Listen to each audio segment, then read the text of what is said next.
This is about survival. Gargano attacks through a ladder. Dragging himself back into the ring. Up top, Tama Tonga balancing the left. The damn bloodline.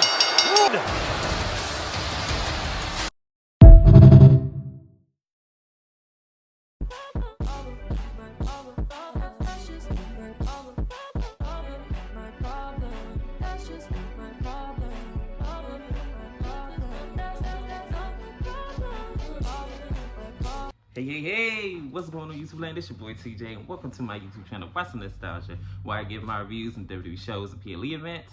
But before I get into that, as you can see, this is not my normal setup. I'm actually not in town right now, so that's why I don't have my championship and everything like that. But today, we're still going to go ahead and pump up this content and we're going to get into the review of SmackDown. So, SmackDown opens up with AJ Styles, and they're in his hometown in Nashville, and he says how, you know, he did a lot of things in his career and maybe some unforgivable things, but he's here to remind the WWE Universe that this is still the house that AJ Styles built. So this is when Carmelo Hayes comes out, and then he says that, oh, I'm surprised that you don't have a long line of people, you know, just welcome you back to SmackDown, but let me be the first one to, you know what I'm saying, welcome you. So they had their little exchange, and Carmelo Hayes is saying how him, and this, that, and the third. So AJ Styles says that if you was him, you already be United States champion. And then this is when Carmelo Hayes says, well, if you were so phenomenal, you'd be WWE champion, wouldn't you?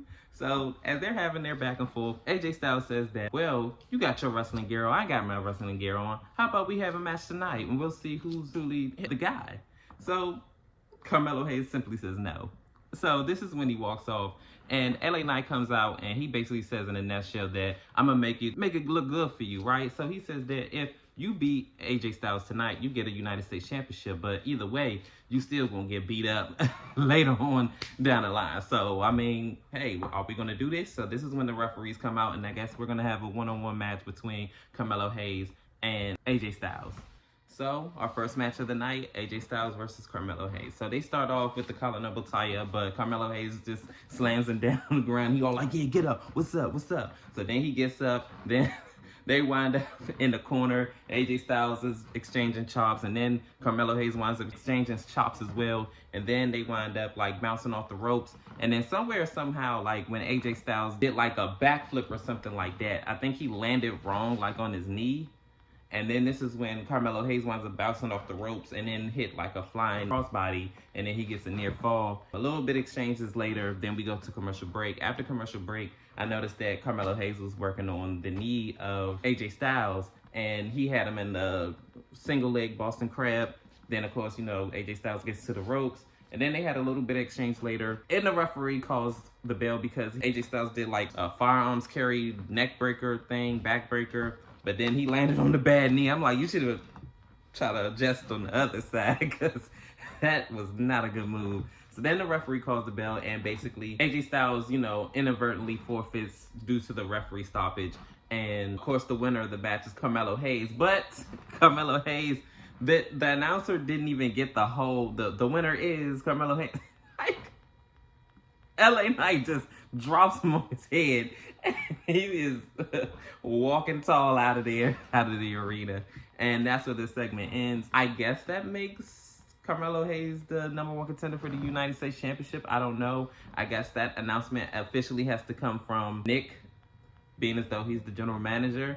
And I don't know how they're going to play this out, but I know if it was me booking this, I wouldn't have Carmelo Hayes win the United States Championship. Yeah, I feel like it tells more of a better, compelling story and, you know, elongate the feud. So I don't know if you want to postpone that particular match until probably Royal Rumble, and then he wins it that way at that particular event. I do want him to win it on a actual pay-per-view, because it seems like WWE never wants to have them defend the championship on the actual pay-per-view. I'm tired of them always only having it on the free TV shows. Like, can we please get one mid-card championship defense on the PLE? That would make more sense. But hey, once again, like I always say, I'm not the booker, but we're gonna see where exactly this match is gonna take place, if it takes place, or it's gonna get postponed or whatever. So yeah, I guess we gotta stay tuned. In our next matchup, it is Chelsea Green versus Michin in a dumpster match. So we start this match off swinging, literally, with both women having kendo sticks. But Michin is the one that lands her kendo stick on Chelsea Green, and they fight it out from here. We go into my commercial break. After commercial break, Michin and Chelsea Green are fighting it out near the trash can, and some way, somehow, I believe that Chelsea Green wound up having her in the trash can, but of course, she gets out, and then Michin wound up doing a tornado DDT. A couple of failed attempts of Michin trying to do the eat defeat, and then Chelsea Green tries to do the I'm pretty her, but she winds up reversing and doing the eat defeat, and she tries to get her in the trash can, but this is when Piper Niven comes out, and she beats up on Michin. And then Michin looks like she's trying to do the rolling senton on Michin on to the dumpster, but she ends up landing back first on the dumpster, taking her own self out. So then a little bit back and forth later, Michin winds up doing the power bomb through the table into the trash can and the dumpster. And then she closes the lid, and therefore making Michin the winner. So this was definitely a match. I was definitely thoroughly entertained, and we're going to see what's going to happen after this. I don't know if they're going to give Michin another women's championship opportunity. I don't know if they're going to have a mid-card title for the women. We're just going to have to wait and see what's going to happen in the near future. So backstage, AJ Styles is being seen by medical and hopefully speedy recovery for him if he is injured. And hey, hopefully he's not, because I actually do want to see a feud between Carmelo and AJ Styles. That would actually be lit. But anyways, going on to the next segment, Naomi is getting prepared for her match against Stephanie Stratton. So this is when the big three reunite, aka Bianca, Jade, and Naomi. And they are all talking about, you know, Bad Blood and how we are going to be hosting Bad Blood. And then Naomi are like, we? She said, yeah, we ain't speaking French. Yeah, we talked to Nick, and he said that you're going to be hosting too. So this is what Bianca said to Naomi. And she like, okay, cool, it's going to be lit. So they all said they're going to turn up, have a good time, this, that, and the third. So this is when Bianca said, we're going to do the A-Town Stomp, A-Town Stomp, A-Town Stomp. So then all of a sudden, Bailey comes in to the shot, and Bianca said, no, cut. I said, no. Yo, one thing about Bianca, she know how to hold a grudge. Yo. And then this is when Bailey said that I need to talk to my girl, Naomi, real quick. And she said, hey, we'll see you tomorrow, Naomi. That's what Bianca said. And then they wind up, you know, getting out of there. And basically, Bailey said that I already talked to Nick, and, you know, I let it be known that you're going to be the first one in line once I win the championship. I'm about to go out there tonight, tell Nia to her face that I'm taking the title. So this is when Naomi said, I'm going to hold you to it.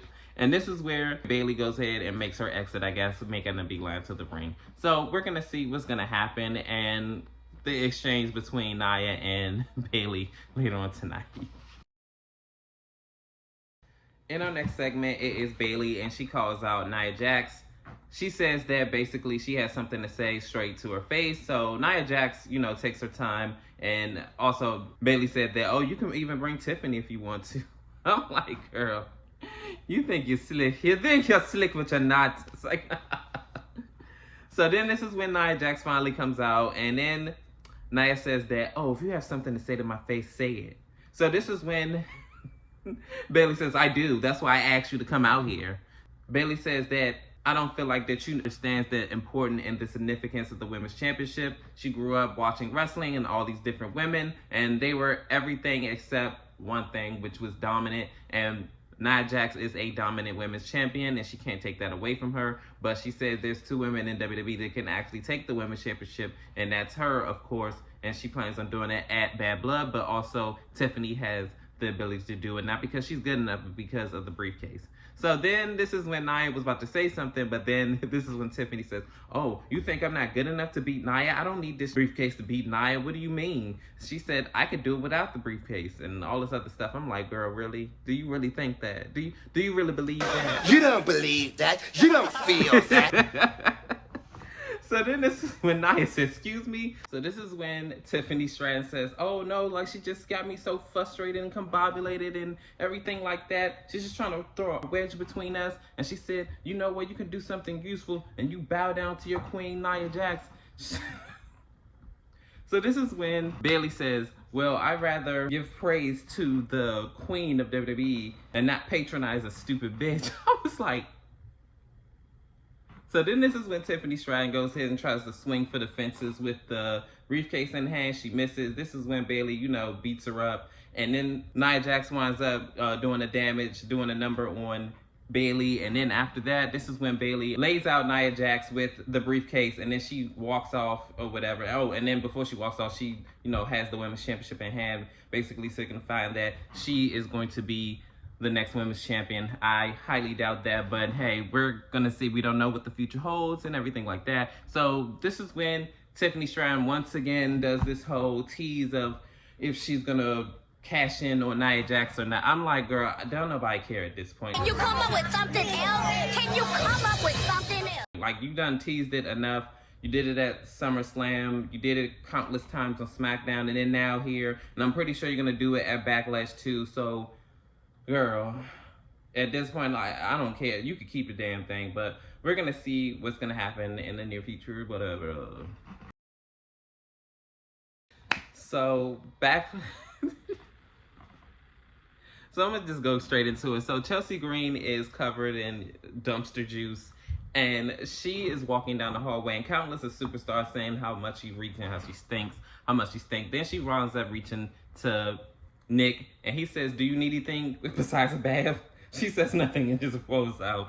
So then this is when Piper and Chelsea winds up getting out the scene. And this is when Carmelo Hayes comes in, and he says, so yeah, you heard LA Knight. He said that I got a championship opportunity. So, I mean, when is this going to happen? It's going to happen at Bad Blood. This is going to happen at WrestleMania. What's going on? So then this is when Nick says that, well, you're going to come to me with a straight face and call that a win? He said, yeah. So this is when he said, you know what, the only thing I'm concerned about is to see and check on AJ Styles. We'll talk next week. So he was all like, oh, okay, cool. And then he winds up sniffing him because I guess he's still smelling the whiff of Chelsea Green, the stench that she left. So that was just the funniest thing. He was like, I'm like, what? And this is where this cuts. So we're just going to see if Carmelo Hayes is going to get a championship opportunity and when Chelsea Green is going to take her shower. I mean, we never know what's going to happen on SmackDown. In our next matchup, it is Tiffany Stratton versus Naomi. So this match starts off with Tiffany Stratton and Naomi, I guess, trying to figure out what they were going to do. But Tiffany Stratton winds up slapping her, and she does like this. So then Naomi winds up going ahead and getting combative with them. The two have a little back and forth exchange until Tiffany Stratton winds up on the apron hanging off. And then Naomi does like a split on her. It was so crazy. That was just a funny spot. So then we get back after the commercial break, and these two still are going back and forth. I remember at one point where Tiffany Stratton winds up getting out of the X Factor move that she did, and then she winds up doing a drop kick and almost getting a near fall. That was really, really good. And then there was another spot where Naomi tries to do the split leg and moonsault, but Tiffany Stratton rolls out the way, and then Tiffany Stratton tries to do her prettiest moonsault, and then Naomi gets out the way. It was so crazy, like, how she landed, because, like, once Tiffany got on the ground, she wound up rolling up. So then two have a back and forth later, and then Naomi winds up rolling Tiffany Stratton up, and then 1, 2, 3, she wins this match. Naomi wins. So we're gonna see, hopefully Naomi still continues on her, y'all see my Jade Cargill shirt?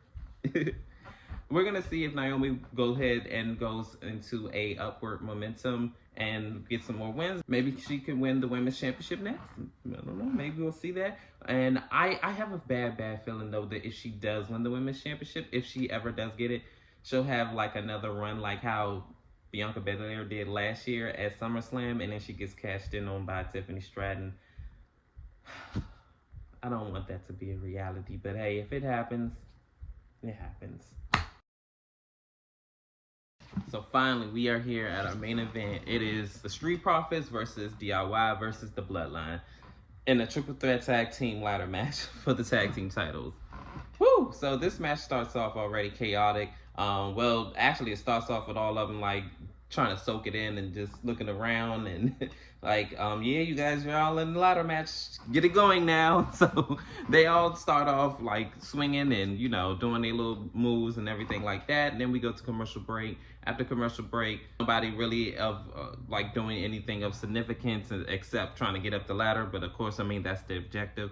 And nothing really significant happened until the Tongans wind up taking control of the match, and then we go to another commercial break. I remember at one point where the Street Profits did the blockbuster off of the ladder onto one of the Tongans, I think it was. And then there was another point where the Tongans had like a steel chair, but B-Fab wound up taking the chair out of one of the Tongans' hands, like, no, you're not gonna do that. So then they all, and all that other stupid stuff that he be doing. I'd be like, oh my goodness. I guess he's supposed to be the Tasmanian devil or whatever, I don't know. But he wound up trying to like scare tactic her, but DIY wound up coming up from behind and attacking the Tongans, put the Tongans through the table. Then the Street Profits and DIY wound up turning on each other, of course, because this is, you know, every man for himself. Long story short, DIY and the Street Profits wind up climbing up the ladder. They put each other through the ladder that was like on opposite ends of the ring. And then this is when the Tongans wind up coming to after all of this is said and done. And of all people, Tonga Loa gets up on the ladder. I'm not going to lie. I really did think he was going to fall off that thing because they always make the big running joke is that he cannot do anything right.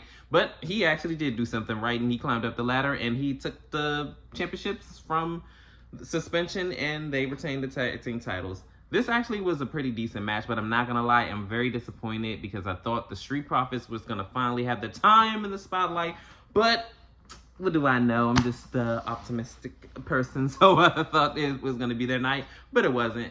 Tonga's won, and the rest of the Bloodline come out to celebrate and everything like that, and this is where this segment ends. I think this was a pretty mid show. It was alright, but comment down below. How did you feel about SmackDown? Did you like it? Did you love it? The greatest show on earth? The worst? Leave it in the comments. And like I always say, your love and support is greatly appreciated and welcomed. And peace, TJ. I'm out.